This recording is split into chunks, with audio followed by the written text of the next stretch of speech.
Hey everyone, this is Bradley Bush with another math video for you. Today we're talking about domain and range. And I know you've talked about domain and range forever, and you're probably thinking, really, another domain and range video. But this one is going to be, hopefully, the last domain and range video you'll ever have to watch. Let's talk about this ultimate video on domain and range and what we're going to do. First off, we'll do a review on functions and relations. Then we'll talk about the 4 different types of function representations, and then we'll talk about how to find the domain and range of each of those 4 types. Let's start.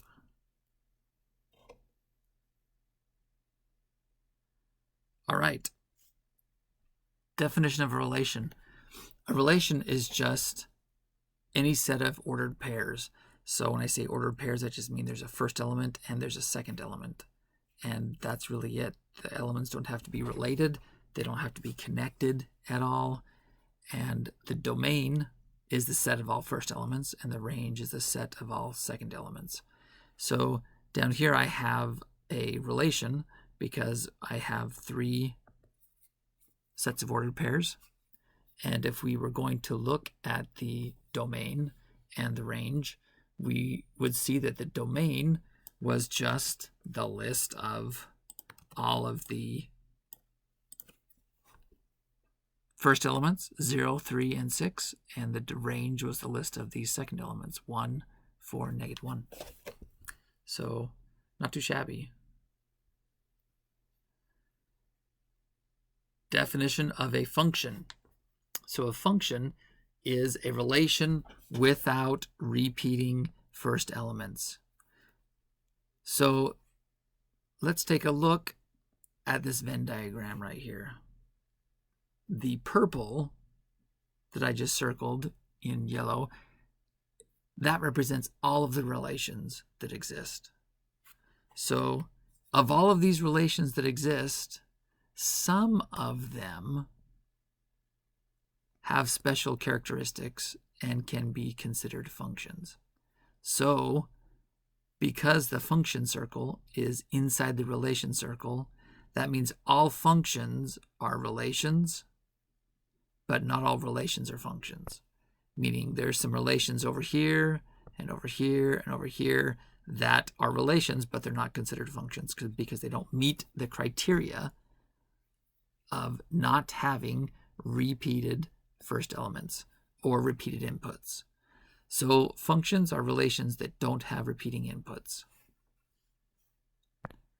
So the first elements, or the inputs as they're often called, those are generally associated with x, the variable x in algebra, and we call them the independent variable. And the reason we call them the independent variable is because think of a function as like a gumball machine, and you have a handful of coins. You can choose what coin from your hand, so the input that you put into the gumball machine is the coin. You can choose which coin you put in, but you can't choose which gumball comes out, right? The machine chooses which gumball comes out. So the machine's the function, so you choose your input, so it's called the independent variable. But then the output, which is the second element, and often associated with the y variable, is called the dependent variable because the function chooses the output once you choose the input. So here is an example of a relation, and we look at it and we say, well, is this relation a function? Let's look at the inputs to see if it has repeating inputs. Nope, 0, -3, 6. They're all unique, so this relation is a function. The domain of a function is defined as the set of all possible inputs, and the range of a function is defined as the set of all possible outputs. Moving right along, let's talk about the 4 ways to represent functions. So if our function that we're discussing is this, f of x equals 2x plus 1, there are 4 different ways we could represent that: verbally, numerically, symbolically, and graphically. Verbally, we don't really see this a lot, but it's an option, so let's talk about it. You could say, well, you can multiply the x by 2, which you see happening here, meaning the input. You take the input and you multiply it by 2, and Then after that, you add 1, which we see happening here. So you could verbally say multiply x by 2 and then add 1, or multiply the input by 2 and add 1. That's a way you could represent this function. Again, it's not very common. Numerically is much more common. In fact, you've already seen in this video an example of a function represented numerically, because I showed you something that looked like this, a bunch of points that came from a function. So I could give you a t-chart where I just gave you a sampling of x and y coordinates that come from the function. For example, if you plug in -1 up to 2x plus 1, out would pop -1. If I put in 0, out would pop 1. If I put in 1, out would pop 3. And you can list them in a t-chart, or you can list them as just a list of ordered pair. So that's numerically. Symbolic is probably the most common form of a function. In fact, they call it the functional form of the equation. So you have f of x, which is function notation, and then the actual equation, 2x plus 1. This is the most common way that you see a function displayed or represented in algebra, and it has the most involved method for finding a domain and range. All the rest of them are fairly simple. The last option you have for ways to represent functions are you could represent them graphically. In other words, I could just give you the graph here, the yellow line. I wouldn't necessarily tell you it was y equals 2x plus 1, because that would be giving you the symbolic representation. I just would give you the graph and that's it. So that's an option. I mean, it's an option just to have the graph, and you can find the domain and range just by looking at the graph. So let's talk about, whoa, that was a little bit too fast. The million-dollar question is, how do you find domain and range? Let's answer this once and for all so we don't have to watch any more videos on domain and range. So let's go through all the 4 types of the function representations, and we'll cover it all. Verbally, so they'll multiply x by 2 and then add 1.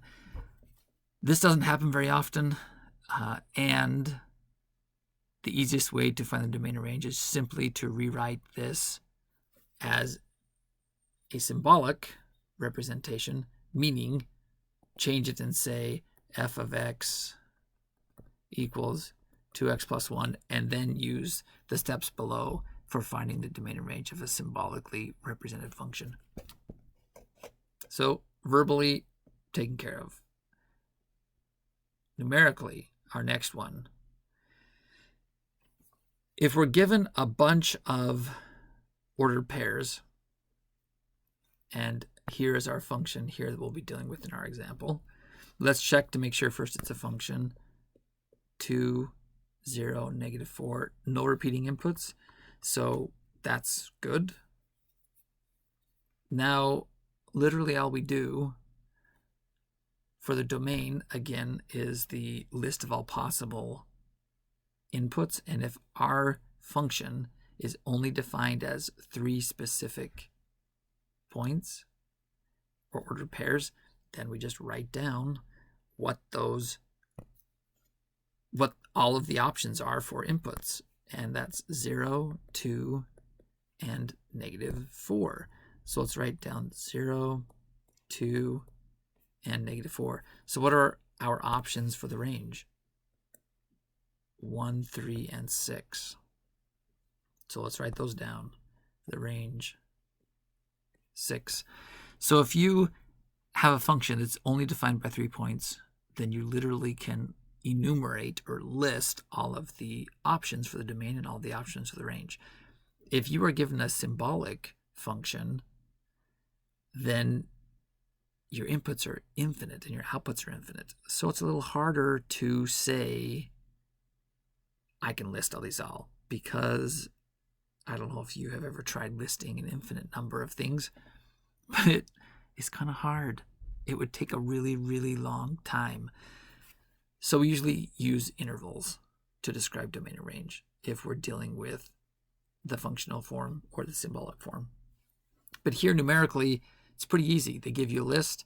you just list out all of the x elements for the domain, all the y elements for the range. All right, let's move on to symbolically represented functions. So this, I think, is the most involved of all of the options. So let's chat about it. We start with saying everything is in a domain. So our default answer for the domain of a symbolically represented function is all real numbers. So this R here represents all real numbers. It's kind of an R with a thick left side. That's a symbol in mathematics that represents all real numbers. So anything that's not imaginary. So we start with everything, and then we go through two different categories of potential problem numbers, and we look to see, do we have any numbers that cause problems in our function or that make our function undefined? The first option is, do we have zeros in denominators? So we can't have any input into our function that will give us a 0 in the denominator because that's undefined. Second category is negatives under even indexed radicals. Even indexed radicals, the index is right there. Here we don't see anything, so we know it's assumed to be a 2 because it's a square root. So a radical is this symbol here. The square root symbol is a radical. The radical is the big family name, and square root is the specific kind of radical. So if we have an even indexed radical, that means a square root, fourth root, sixth root, and so on. Any input that once we input the value into the function and do the algebra that's necessary to simplify, if the result gives us a negative underneath the radical, then whatever input we used to get that result of a negative underneath the radical, it's got to be kicked off the island.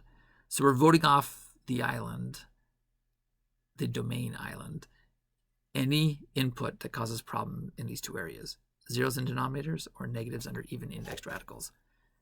And then how do you find the range? Well, there are a few ways. This is probably the trickiest of what we're doing today in the video. You could say, well, once I know the domain, because I've voted off the island all inputs that cause problems, I could say, well, I just take those inputs, plug them into the function, and what comes out, that's my range. But it kind of gets complicated because what if you have an infinite domain and you can't just say whatever I plug in is... It's hard to understand. What do you get out? There are an infinite number of things you get out, so you can't really number them all. So what we do is we generally just have to use our knowledge of the characteristics of the function we're dealing with.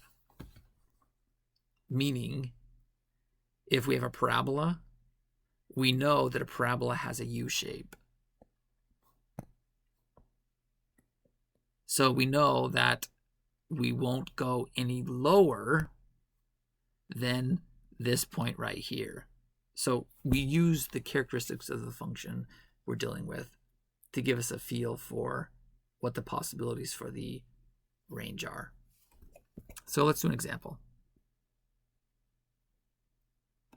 Find the domain and range of this function here. X plus 1. All right. Well, let's find domain first. So again, what did we say we start off with? We start again with all real numbers, right? So default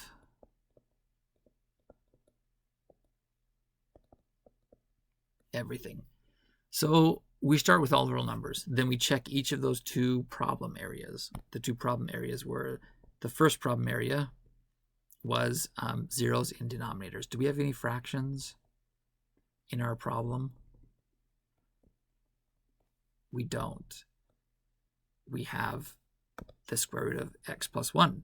I don't see a fraction in there. So we don't have any issues here. So I'm going to say we've completed that check. no issues. It isn't possible for us to put in a number and have a 0 in the denominator because we don't have denominators. Second potential issue, do we have radicals? Even indexed radicals?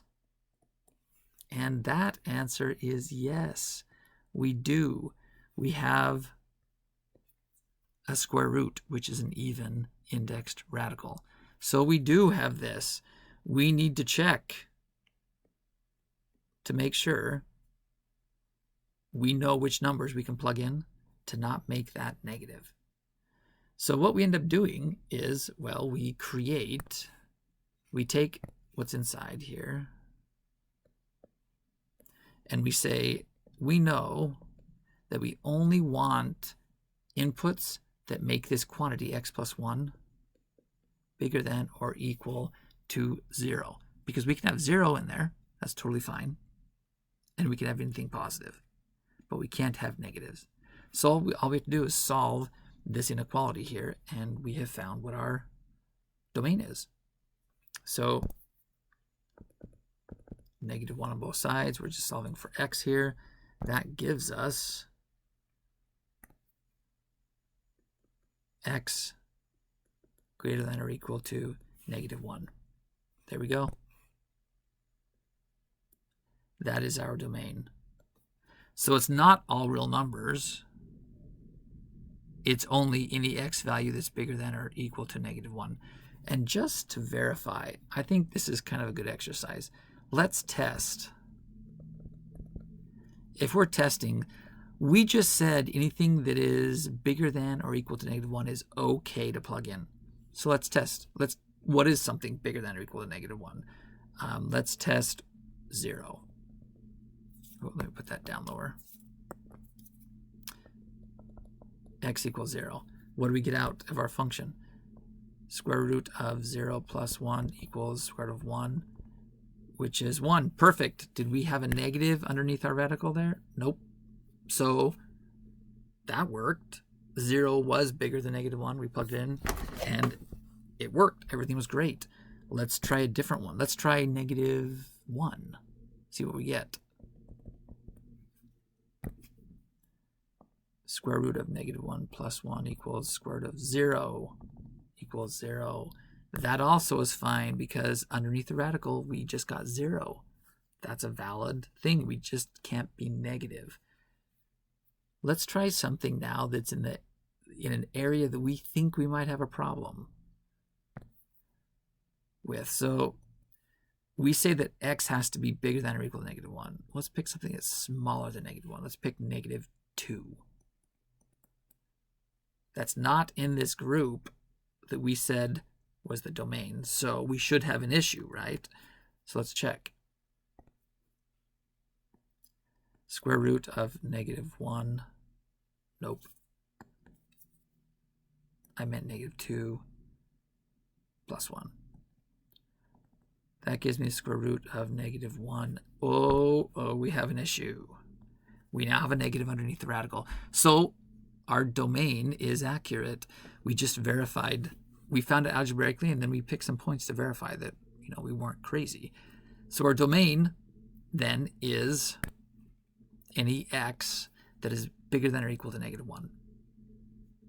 So let's look at the range. It's not really practical to say, well, let's just plug in all the numbers bigger than or equal to -1, and then that list of outputs will be our range because there are an infinite number of them. So what we do is we look at the characteristics of the function and try to see if we can get some information from there. So the standard function we're dealing with here is the square root of x. The square root of x, if we drew the square root of x, now it starts here at 0, 0, touches 1,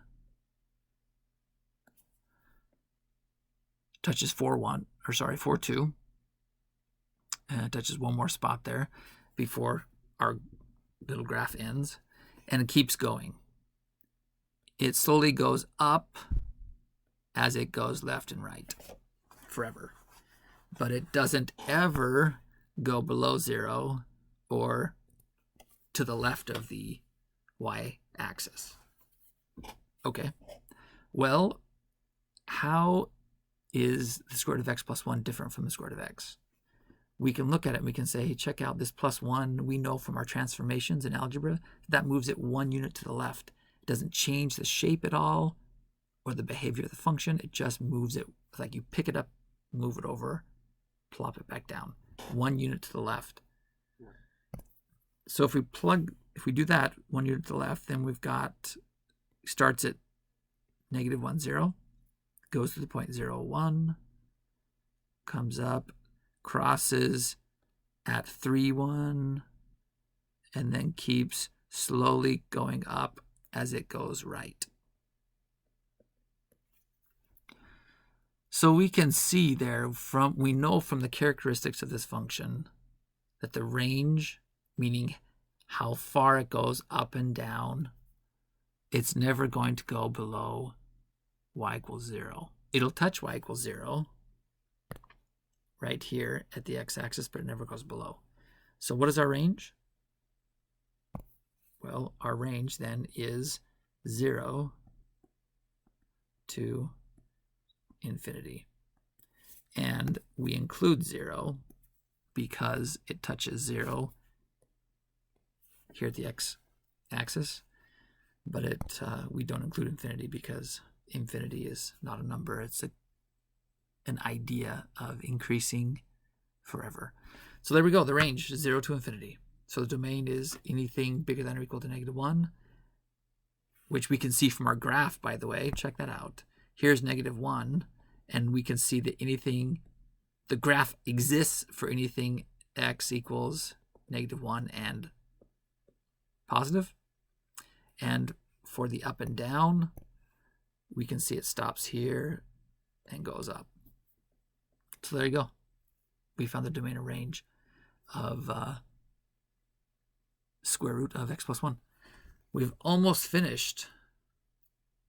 That actually prepped us. This little discussion here of the graph was actually really helpful because it prepped us for identifying the domain or range of a function that was only given to us graphically. So in other words, we have this red line and that's it.